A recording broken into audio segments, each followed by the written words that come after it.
আদায়ের ক্ষেত্রে কি থাকা? মজবুত থাকা। এটা হলো সবরের প্রথম কথা। ধৈর্য, আমরা তো ধৈর্য মনে করি যে মুসিবত আসলে তখন ধৈর্য ধারণ করা, এটার নামে সবর। এটাও সবর, কিন্তু সবর শুধু এটা না। আল্লাহর ইবাদত এবং আল্লাহর আনুগত্যের মধ্যে মজবুত থাকা, দৃঢ় থাকা, এটা হলো সবর। আল্লাহ যা হারাম করেছেন ওই হারাম থেকে বেঁচে থাকা, আল্লাহর নাফরমানি থেকে বেঁচে থাকার ক্ষেত্রে মজবুত থাকা, এটা সবর।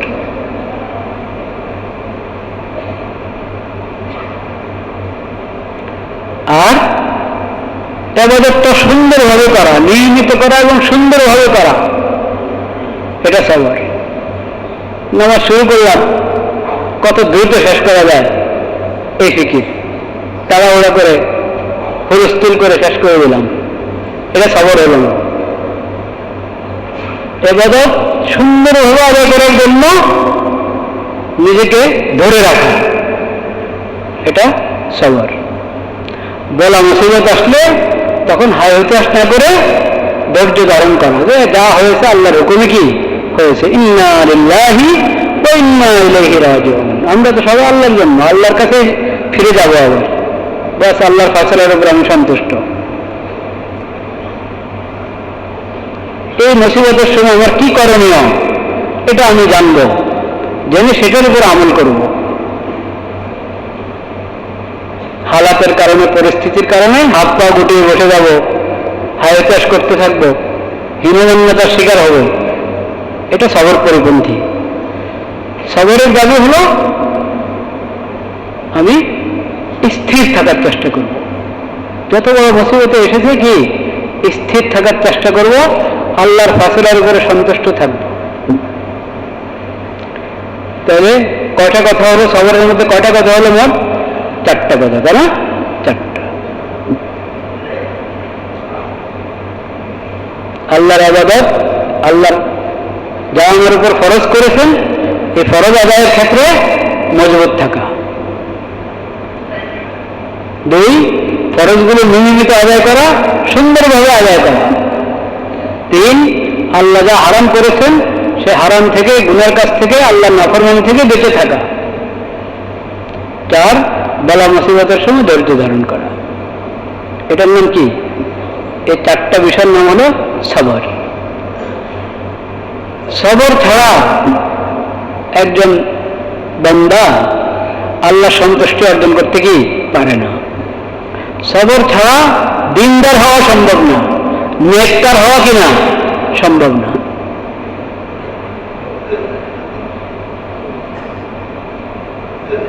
শয়তান তো মানুষের পিছনে লেগে আছে, জিন শয়তানও লেগে আছে, আর মানব আকৃতির শয়তানও কি লেগে আছে। পরিবেশ, পরিস্থিতি, চারদিকের পরিবেশ, পরিবেশ যদি ইমানের পরিবেশ না হয়, দিন ইমানের পরিবেশ না হলে পরিবেশটাও দিনের ক্ষেত্রে বাধা হয়ে দাঁড়ায়।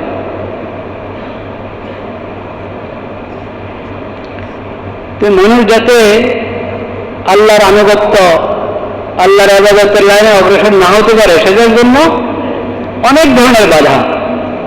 যে কোনো বাধার কারণে যদি আমি কাঠ হয়ে যাই, দুর্বল হয়ে যায়, নরম হয়ে যায়, তাহলে ইবাদত করা সম্ভব হবে? আমল করা সম্ভব হবে? হবে। গুনার দিকে টেনে নেওয়ার জন্য তো কত কিছুই আছে, শয়তানের ধোঁকা, নফসের ধোঁকা, চারদিকের পরিবেশের আকর্ষণ। গুনার দিকে টেনে নেওয়ার জন্য গুনার একটা স্বাদ, গুনার একটা কি স্বাদ, গুনার প্রতি আকর্ষণ, এটা বড় বেয়াদি। আল্লাহর কাছে দোয়া করতে হয় যে আল্লাহ আপনি ইমানের প্রতি, নেক আমলের প্রতি আমার আকর্ষণ সৃষ্টি করে দেন আমার অন্তরে, গুনার প্রতি আমার অন্তরে ঘৃণা সৃষ্টি করে দেন, গুনার প্রতি যাতে আমার অন্তরে কোনো আকর্ষণ না থাকে। এটা দোয়া, হাদিসের দোয়া। আল্লাহুম্মা হাব্বিব ইলাইনাল ঈমান ওয়া যায়্যিনহু ফী কুলুবিনা ওয়া কাররিহ ইলাইনাল কুফরা ওয়াল ফুসুকা ওয়াল ইসয়ান ওয়াজআলনা মিনার রাশিদিন।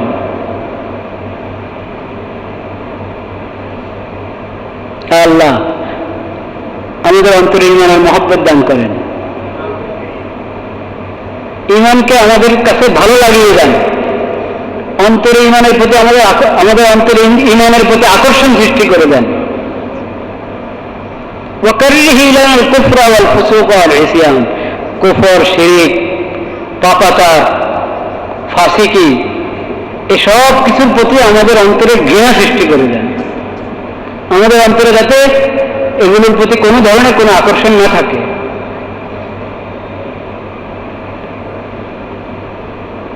তো এখন আমি গুনাহ থেকে বাঁচতে হলে মজবুত থাকতে হবে।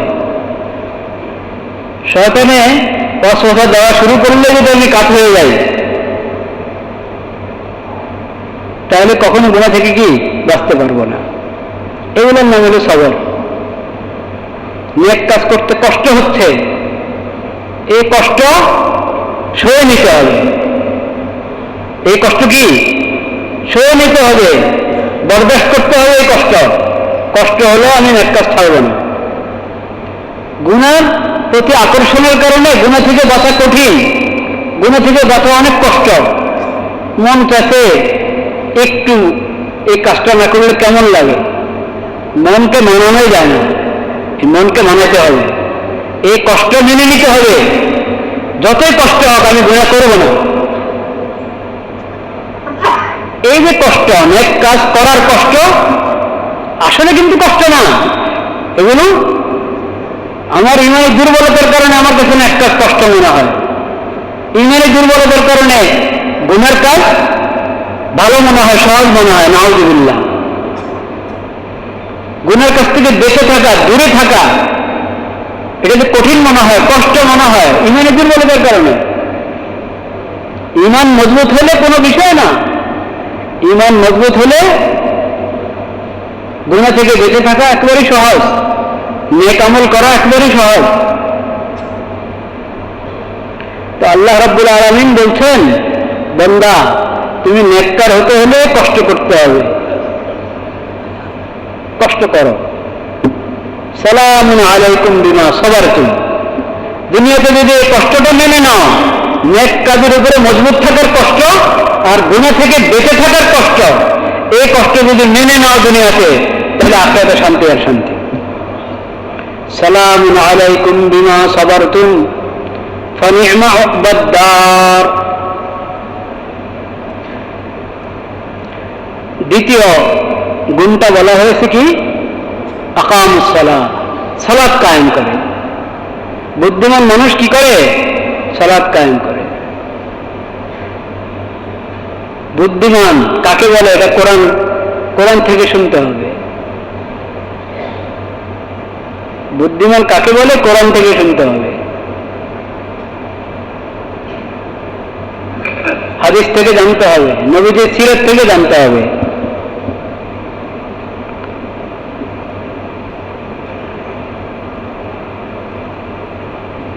বুদ্ধিমান হতে হলে প্রথম কথাই কি? ঈমান। প্রথম কথাই কি? ঈমান। মুমিনের পরিচয় কি? মুমিনের পরিচয় তো কোরআনে বলা হয়েছে শুরু থেকে শেষ পর্যন্ত। মুমিনের পরিচয়, মুমিনের পরিচয় তো বলেছেন নবী করিম সাল্লাল্লাহু আলাইহি ওয়াসাল্লাম হাদিস শরীফে, ইযা সাররাতকা হাসানাতুক ওয়া সাআতকা সাইয়্যাতুক ফাআনতা মুমিন। নেক আমল করে যদি ভালো লাগে, একটা নেক আমলের তৌফিক হয়েছে, নেক আমল করতে পেরেছে, মনটা ভালো লাগে।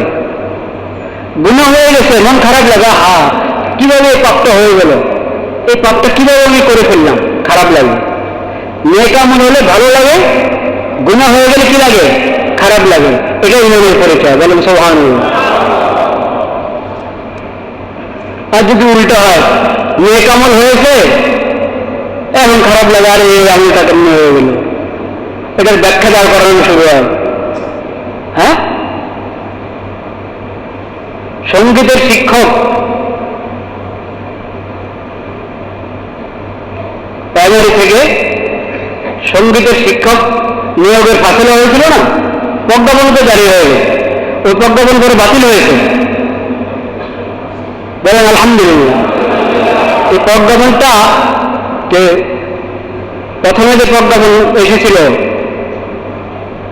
শিক্ষক নিয়োগের পক্ষে, ওটা ছিল বাতিল নাকি? ওটা ছিল গুনাহ। পরে এটাকে ইয়ে করা হলো, এই প্রজ্ঞাপন বাতিল করে নতুন প্রজ্ঞাপন এসেছে, নিয়োগ দেওয়া হবে না। সেটা হলো নেক কাজ। সেটা কি? এই নেক কাজের উপরে খুশি হওয়া দরকার কিনা? কিন্তু ইচ্ছা অনিচ্ছায় কি কারণে ওটার উপরে খুশি থাকতে পারলেন না? ব্যাখ্যাটার কারণে হয়েছে, এই কারণে। তা আমরা ব্যাখ্যার দিকে না তাকাই, একটা নেক কাজ হয়েছে, ওটার জন্য ধন্যবাদ, ওটার জন্য মোবারকবাদ। ইমানের পরিচয় এটা। খারাপ কাজ হলে খারাপ লাগতে হবে, আরে কিভাবে গুনার কাজ হয়ে গেল, খারাপ কাজ হয়ে গেল, হারাম কাজ হয়ে গেল। নেক কাজের তৌফিক হয়েছে, নেক কাজের তৌফিক হয়েছে, আল্লাহ শুকর আদায় করো, আলহামদুলিল্লাহ। খুশি লাগবে, মানে খুশি অনুভব হবে নেক কাজের তৌফিকের কারণে। এটা হলো ইমানের পরিচয়। আল্লাহ তাআলা ইমানের এই আলামত আমাদের মধ্যে দান করেন।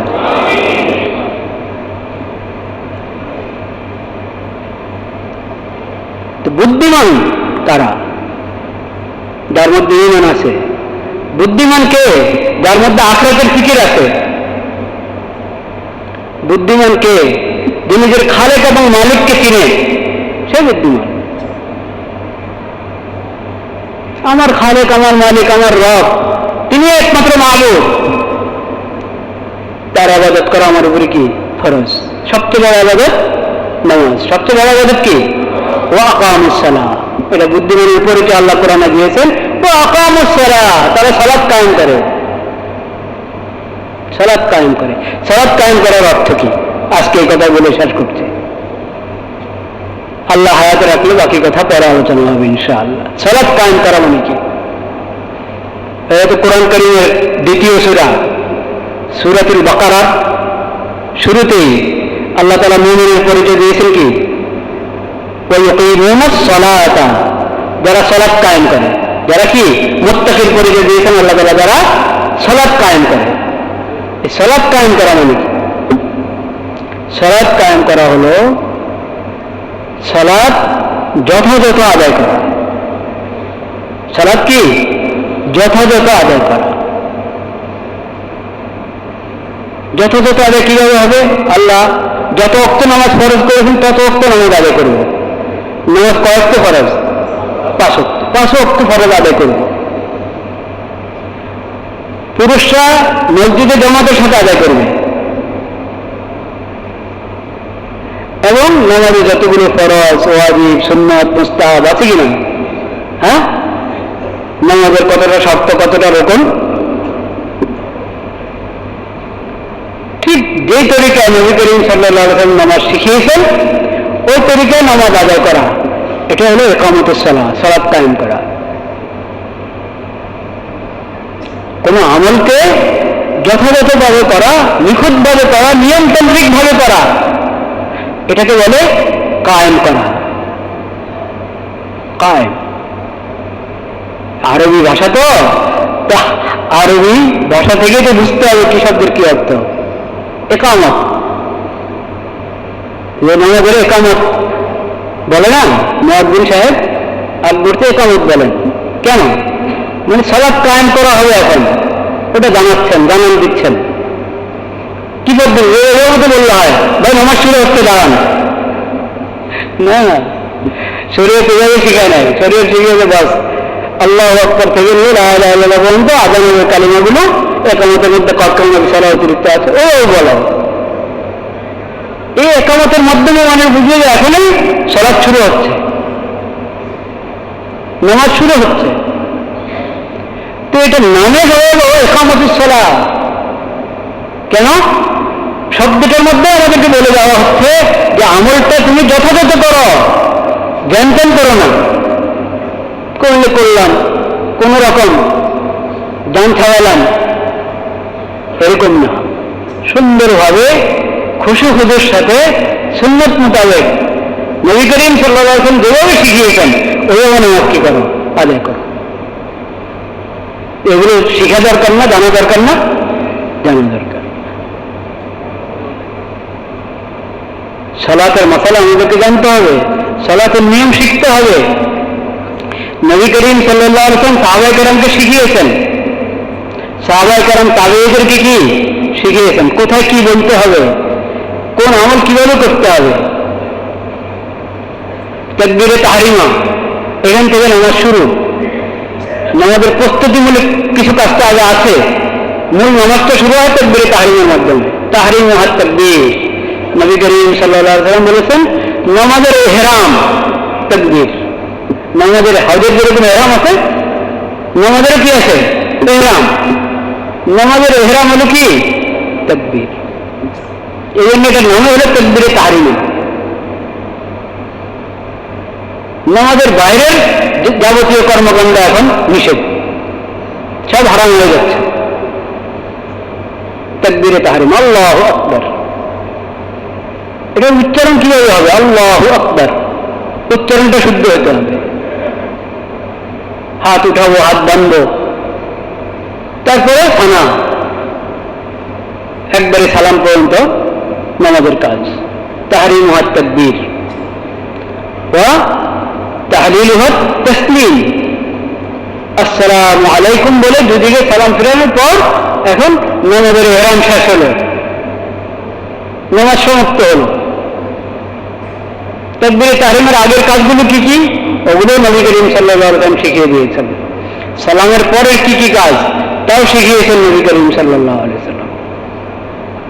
সালামের পরে ইস্তিগফার করো, যেমন নামাজের দরকার ছিল, আল্লাহর ইবাদত যত সুন্দর করে করার দরকার ছিল অত সুন্দর করে তো আমি করতে পারি নাই, ভুল হয়ে গেছে, ত্রুটি হয়ে গেছে, আল্লাহর কাছে ক্ষমা চাও। আস্তাগফিরুল্লাহ, আস্তাগফিরুল্লাহ, আস্তাগফিরুল্লাহ। দোয়া করো আল্লাহর কাছে, আল্লাহুম্মা আনতাস সালাম ওয়া মিনকাস সালাম তাবারাকতা ইয়া যাল জালালি ওয়াল ইকরাম।